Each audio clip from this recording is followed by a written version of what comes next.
If you're paid bi-weekly, you get paid twice a year, 3 times within a month. So those are, I would say that that's magic months.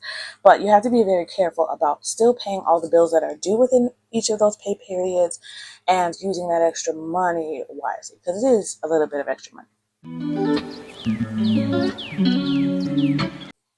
Hi everybody, thanks for clicking on this video. I'm gonna get right into this because I feel like this is going to be a long one.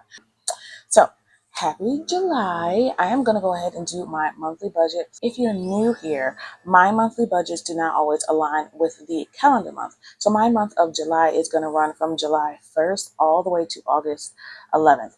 And that's because I get paid 3 times this month. So for the month of July, I get paid 3 times instead of 2. So it's a magic month. That's what we call it anyway. So I had to really sit down and figure out how much I am going to budget for the month of July. So even though you get extra money in the magic month, if you're paid bi-weekly, you get paid twice a year, 3 times within a month. So those are, I would say that that's magic months. But you have to be very careful about still paying all the bills that are due within each of those pay periods and using that extra money wisely, because it is a little bit of extra money. So let's just jump right into it. I hope you watch my June closeout so you can see me get ready for the month of July.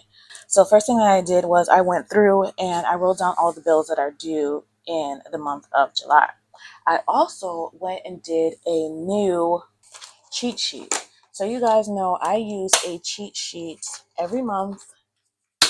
So this is my outline for bills that I have due every month and kind of where an outline I want for all of my expenses and savings to go. So I use this every pay period and I use this every month just to remember, when all the bills are due and what I want to have for each budget category, like what I want to have for myself, for groceries, for gas. This is kind of just like my outline for every month. Doesn't always align this way, but this is my general goal. So I have that. If you have not seen my cheat sheet video, make sure you go ahead and take a look. It shows you how to create one of those for yourself because it is a life and a time saver. Anyway, here's the outline for the month of July. First thing I did was create a cheat sheet for the rest of the year. So I kind of need to reset for July through December. So I created a cheat sheet for that. For the month of July, we're actually not going to be doing a Paycheck A and Paycheck B like I usually do. So usually I have it set up with, specific things in each pay period that I'm going to pay regardless of when they're due. But for the month of July, because it's a magic month, it was just easier to do a paycheck budget. So each paycheck, whatever's due within that paycheck, that's all that I'm paying. So that's the outline for the month of July. Goals, I put down that I want to pay off my tax audit. There's only a $40 balance left on there. I want to pay a minimum of $150 towards my Discover bill. My Discover balance. I think there's about $500 on there right now, so I want to pay off at least $150. If I have more in each paycheck, then I will pay more. That's going to be my focus this month. And third was the meal plan. So I kind of spoke about that on my closeout. What I wanted to do to get better at groceries is to redo and start planning again my meal plans. But that's the outline that I have for the month. I even went through, I don't know if I'm keeping this the same, but I went through and wrote out how much each pay period expenses would be if I did it this way. So when I went in to do my final monthly projection, I already have a plan of what I'm going to spend in each paycheck to get the most out of each paycheck. So I don't want some paychecks to be more bill heavy than others, because that means I will have less money to do other things like groceries, gas, things that we need for ourselves, things that we want to do to have fun. So I like to even out the paychecks as closely as possible, if possible. So let me show you the breakdown that I did. I did have to do, instead of doing it the monthly way and putting all of the totals together, I had to break it down 1, 2, 3. So that's what I'm going to show you today. So I'm going to show you what my projection is for each pay period. Of course, I don't know how much each paycheck will be. I will come back and do the pre-payday preps for each paycheck. Right, here's our July monthly projection. Right, and I like to start out on a piece of paper first, and then we'll move it over to our monthly budget sheet. Before I even get started with that, the next thing that I like to do is write down my goals and notes, because this will help me set up the budget. So I wrote down my goals. I already went over that. Upcoming expenses. So I plan to use the money that I have saved for my lawnmower, the money that I saved for gifts, so in those envelopes, and the money that I saved already for my BJ's or Costco membership. And I need to pay off tolls. So I have a $30 toll bill that I need to consider in my budget. And that was for the trip that we took in May. Update budget by paycheck for magic month. So from now on, every year when I get a magic month, so again, you get those twice a year, I'm going to do the budget by paycheck method. I'm not going to do my normal A and B routine. Another update is I have increased my overtime. So I should probably start seeing that at the end of July. So the last paycheck of July should be more than the others because I have done a lot of overtime. And I did decrease my tax withdrawal. So there's a tax withdrawal form or withholdings form that you fill out for your job every year, or I started doing this last year. The first 6 months, I'm going to claim it zero. That means they're taking everything out of my paycheck tax-wise. They are assuming I don't have any kids or any tax deductions. They're taking out as much as they possibly can. And then I change it for the last 6 months. So this just makes sure that I get enough when I file my taxes. That's all. And so that because I like to have more in my income tax, I like to have a larger lump sum in income tax refund because I use that to pay off my car note. So if you haven't seen that video, take a look at that one, and that'll explain more about why and how I do that. Also, my to-do list is to shop for the lawnmower and to contact the birth certificate refund. I do recommend you do those steps. Get out your calendar, write down your goals, and write down any events that are coming up that will affect the budget. So we'll keep those things in mind while we do the budget. So the first pay period is going to run me from July 1st to July 14th. So I get paid on the 15th. Then the next one is going to run me from July 15th through July 28th. And then the third is going to last me from July 29th all the way to August 11th. All right, so that's why I said my months don't always align with the calendar months. My months are based on my pay dates. All right, so that's the magic month. Those are the paychecks. All right, so I kind of figured this out already, and I'm just going to show you guys what my thought process was for each of these. First thing I'm going to do is estimate how much I think the income is going to be for each pay period. So for the first pay period, I think it's going to be $14.50. I think that's how much the paycheck will be. I don't know for sure. Second one, we're going to estimate at $1,500, and the third, we're going to estimate at $1,550. So, and that's only because starting this paycheck, I got a raise. Yay, confetti. I asked for this raise because this time last year, I told you guys that my workload increased, and I did finally get it. It's not by much, so I won't even estimate how much it's going to be. I'm just going to wait to see, but I'm going to estimate that my paychecks will be more than they used to be starting on that date. I also am going to get my yearly or annual 3% increase, so that should be even more. And like I said, my tax withholding I changed, so that'll give me a little bit more too. So yay, confetti, good news all around. I'm estimating still on the low end. I don't know how much they will be for sure, so we'll figure that out starting probably in August. But total, that's gonna let's see how much I'm expecting. 4,500 in a month. Usually it's 2,800, so that's a lot more, only because there's 3 of them too.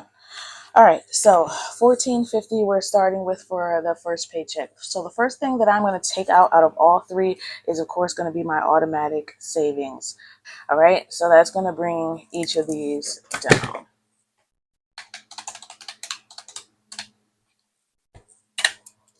That's $1,300, and I know this is $50 more, so this will be $1,350, and this will be $1,400, right? Right, so automatic savings goes to my 3 savings accounts, and that's automatic. That comes off of the top. That already goes into buckets in my Sofi. So I already know that I need to pay these things. So MA stands for mortgage and allowance. So I pay half of the mortgage each pay period. But since I have 3 this time, I am going to split the 890 into 3. So I'm going to pay let's just do 300 each pay period. So for this fixed expenses, we're going to do 300 for the mortgage each pay period. And then allowance comes off of each pay period. That's going to stay the same. So that's 320 off the top for each pay period. I have to remember here in this one is my staycation. So I want to have a little bit more money for myself too. And here is my vacation. Our trip to Canada is going to be within this pay period. So this is why I do a monthly projection, because a month is a long time. A lot of stuff comes up within that time. Next thing that we're going to do with Paycheck A is we have to pay the car insurance. I was supposed to pay that within my last paycheck. I'm going to leave all that $80 that's in there now. I'm going to leave that for a buffer. So we'll have a buffer in the main spending account, and I'll have one in my bill account. So car insurance is going to get paid with this first paycheck. We're also going to pay, internet has already been paid last pay period. We're also going to pay Amazon. We're going to pay Netflix. I'm not labeling these. And then we're going to pay the 152 for utilities. So those are what we're going to pay for that one. We'll do the math after. The next paycheck, we're going to pay the regular $320, and then we're going to pay $60 for the phone bill. We're going to pay off that tax audit. So instead of just the $25, we're going to pay the balance. It's $41. So we're going to pay that off. We're going to pay Hulu, student loans, and I'm actually going to pay $50 on Discover instead of the $35, because remember we said that we're going to pay more on Discover than it's due, and I'm actually going to put $50 more here too for Discover.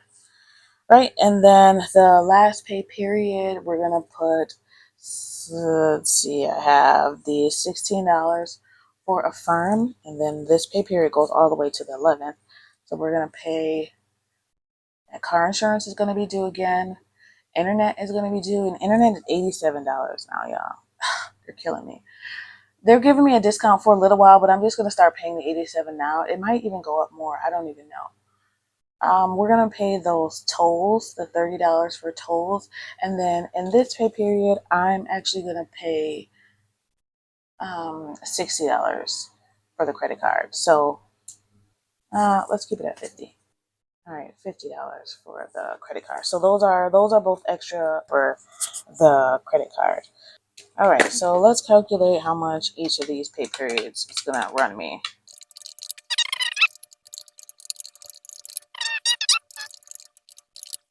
Okay, so 1,300 minus 613. So on this pay period, we're going to have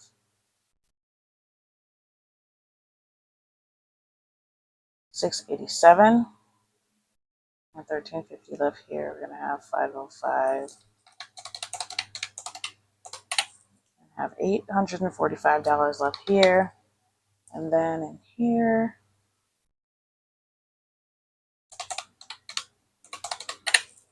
I have $787 left. Okay, so the next thing that comes off based on my cheat sheet every pay period is our semi-annuals. So I'm going to do that separately. There are some things due in July, and life insurance was already paid. So yeah, I checked that off already. The next thing is the membership. So we're going to do those sinking funds. I already have that saved into the side, so I don't need to add that to the budget because I already have money set aside for it. But the next thing that would come out would be our groceries, toiletries, and gas. So like I was explaining, groceries and toiletries, I'm going to put them together. So every pay period, I'm going to have $260 set to the side for groceries and $50 every pay period set for gas. That's going to run me $310 every pay period for groceries, gas, and toiletries. Let's see what that is. There's a reason I'm doing it in this order and not individually. It's so that when I find out how much I have left over, I know what I want to pay where. Okay, so that's for our variable expenses. Next thing that's going to come out is our cash envelope. So that's the money that I take out and put in my wallet. I did say for the month of July, I'm taking a break from cash envelopes. So I'm probably just going to put the total in there. So let's take out this $220 each week. All right, I'll put this right here, 157, 513, and then was that 477? Yeah, 752. All right, so that's how much I have left in each pay period. So then we have our sinking funds and savings challenges. So savings challenges are here. I'm not doing quarterly goals, so I'm not keeping strict to these, but if I can, I will.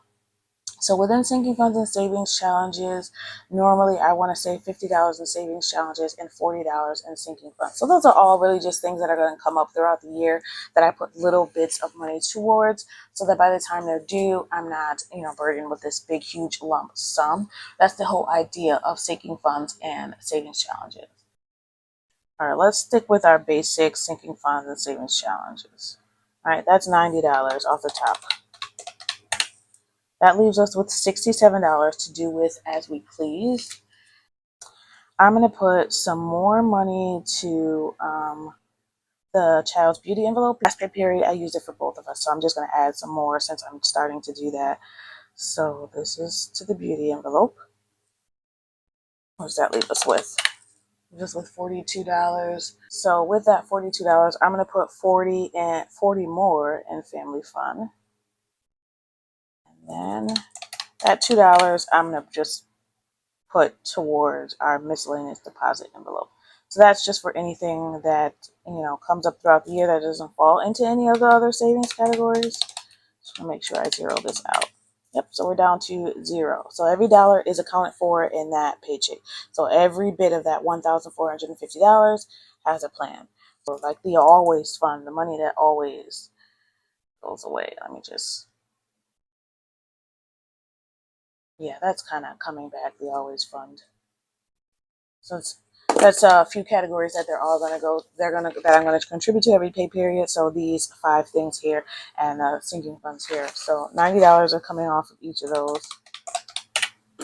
That leaves me with $225. And I said I was gonna give myself $100 because I'm gonna have a vacation that week and I want to have some fun. So I'm gonna give myself $100. I'm gonna give my daughter $50 for.